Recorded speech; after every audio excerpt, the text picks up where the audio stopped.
UBC's Okanagan campus has a vibrant and active student union. Every year, the students have an opportunity to vote for fellow students that they feel will best represent the values, initiatives, and concerns affecting them throughout their post-secondary education here on campus. Rocky Kim is the current president and today's guest on UBC's Next Big Thing.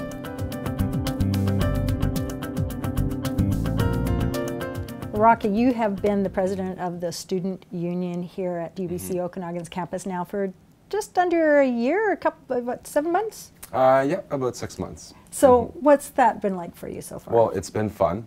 It's been interesting. It's been a lot of work, but luckily I have a very reduced course load, so I can devote a lot of my time into making sure the student union functions the way it should. And we have a lot of support staff. So overall, it's been fun, it's been interesting, and it's been a lot of work. Well, I'm sure it is, because really the student union has a very important role here on campus. Maybe you can talk a little bit about what that role is. Well, the main role of the student union is to be dynamic. So we have to evolve as students' needs evolves on this campus. So we can never be devoted to one single cause or purpose, except the general idea of, hey, we need to solve different student problems on a variety of issues, everything from student space to food to mental health issues. Year after year, different needs are going to be different, and it's the role of the student union to make sure they cater to those new needs. So we've been a university here on campus for about 9 years. What have been some of the significant things that the student union has participated in to see this campus grow? Well, obviously a very significant one would be like the changing of slates. There was a very Canadian Federation of Students heavy slate that was operating the Students' Union for a long time. And then from there, Students in Action took over. And then different things started happening. We did move into the UNC building. That was still during the CFS period. From there, different things, I couldn't name all of them, but obviously the library is a big one.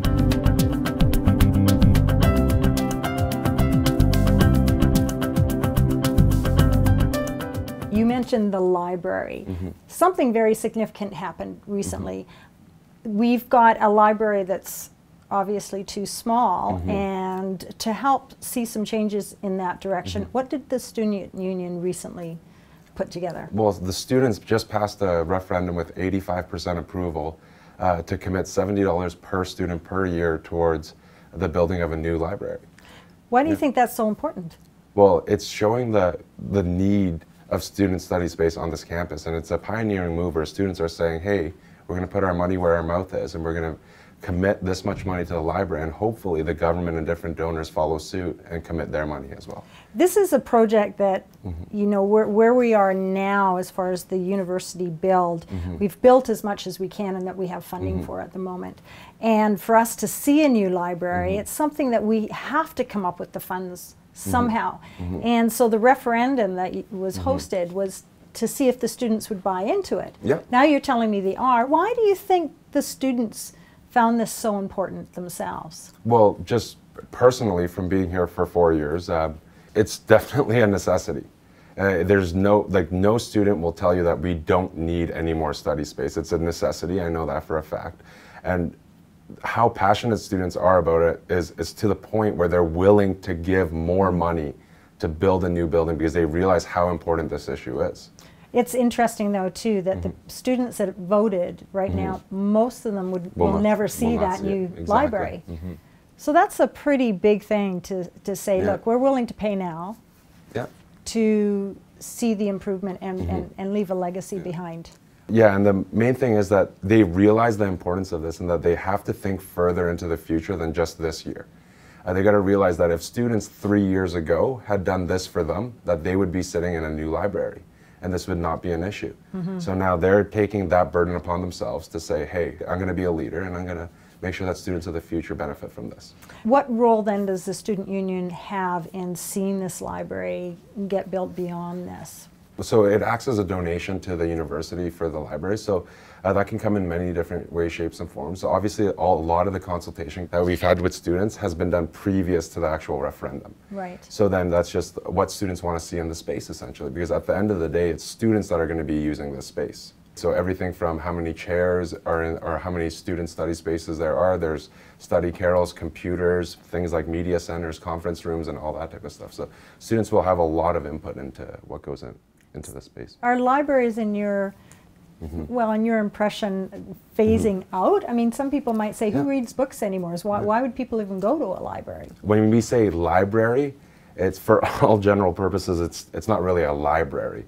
It's just a centralized location where you come and study. So it's more of a learning center, an innovation center where you can come study, meet like-minded individuals, study for your exams, work on group projects, go on the computer, surf the web. We're calling it a library, but it's new. More than that. So the new space is not going to be committed significantly to shelves for books. I think that's the idea behind libraries nowadays. Yeah. They are more than just a place to house books. They're resources. Even the librarians that work there, they are trained to help students be able to pull out the information and get access the resources that they need.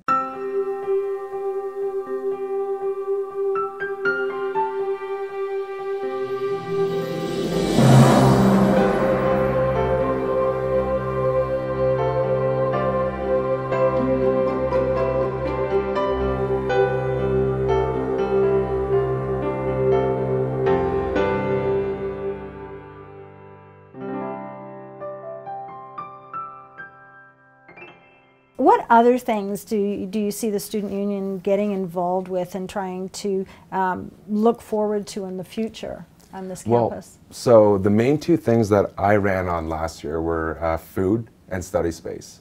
So the food issue is a very hard one. With limited space, you can only offer so many different food retail outlets. We try to make best on our promise by bringing in a new Taco Del Mar that's going to have vegetarian and vegan options there as well. It's something that can suit to all students' needs a little bit, and it's something that we don't have on our campus right now. For the student study space, I wouldn't be too reluctant to say that I don't think students will be running on that issue anymore, because I feel like that's been solved. We're getting about 2.5 times more seats that the current library has right now. So it's going to be a great year for the Students' Union. I really truly believe that, because this is the point in time where it's going to be all the innovators, the people that have these great ideas where they're no longer just solving a problem that exists, but seeing farther into the future and possible problems that may arise and try to proactively combat those. So everything from trying to actively get into a new building, maybe like as the university develops new multi-use buildings, run on platforms that are going to put the Students' Union in a financial situation where we can try to make a bid for those spaces, or anything from that to better investing of our term deposits or anything. So it'll be an interesting ride this election period for sure. So you're expanding a little bit your media presence. You have a newspaper that's been going for quite some time. Tell us a little bit about how you get things out there into your student body. The number one key to having a democratic society that's operating efficiently and transparently is you need to have a free and open media. The Phoenix News, while they maintain editorial independence, we do operate them financially, so that we do provide funding for them. Editorially, they're allowed to print essentially whatever they want.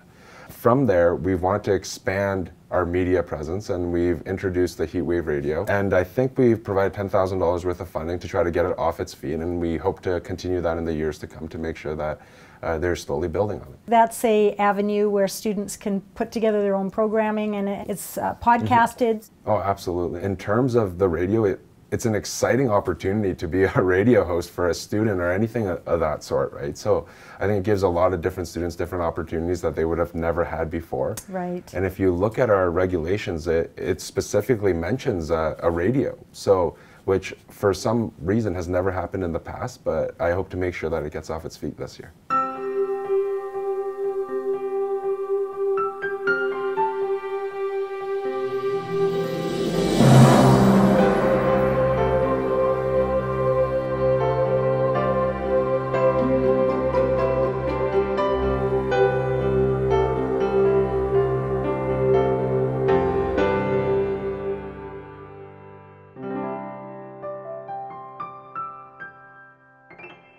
Why do you think it's so important that students have a voice? You know, they come to school here, they're getting their education, but why is it important that the Student Union represent them?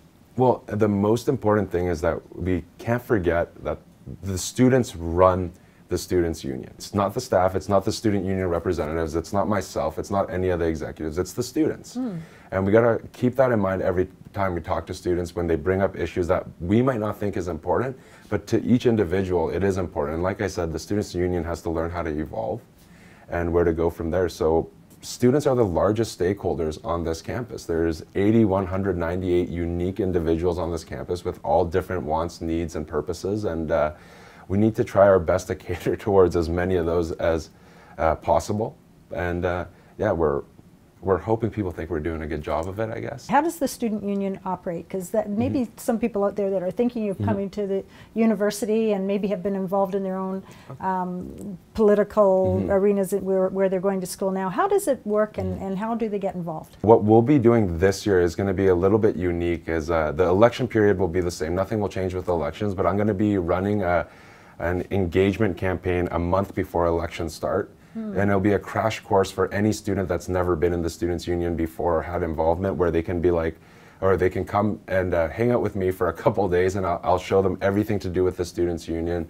I'll run them through all the services that we provide, all the different departments we work with, everything from A to Z about what the Student Union is, how to get involved, and where to go. And it's essentially, there are elected positions, and then there's hired positions, and then there's full-time positions and part-time positions, and then there's student positions, right? The transition period is steep, but it's possible. Like, even if you've never heard of it before, I've seen many student union executives run after their first year at school and still be decently successful. Wow. And it's a great opportunity for students to learn about governance and politics and just serving other people. So you encourage students to get involved. Oh, absolutely. It's been one of the best experiences of my life so far. It's definitely been one of the highlights. Yeah, I would definitely recommend it to every student. And I know a lot of students don't want to run in elections because they don't want to be put on the spotlight. And it's very nerve-wracking when you're sitting during elections at the stage and you're getting grilled with questions from the audience and students about why they think you're wrong, and your opponents there yelling at you, telling you that your ideas are bad, and for all intents and purposes, usually both students running have the exact same issues. Same platforms. The same platforms, but it's one of the best experiences I have, and it's a 3-week campaign period, right? So after nominations and then 9 days of campaigning, like, suck it up, go and run, and you'd be astonished with what you can do. And what you can add to your resume when you get out Absolutely. there and take your Of course, education. yeah. It's another part of an education that you couldn't get in the classroom. Exactly, yeah. Good. Yeah. Well, we are so appreciative that you came by today and shared with us, and all the best and congratulations on the library campaign and to a successful year this year. Thank you so much. That wraps up this edition of UBC's Next Big Thing. Until next time, I'm Rosemary Jean Thompson. Make it a great week.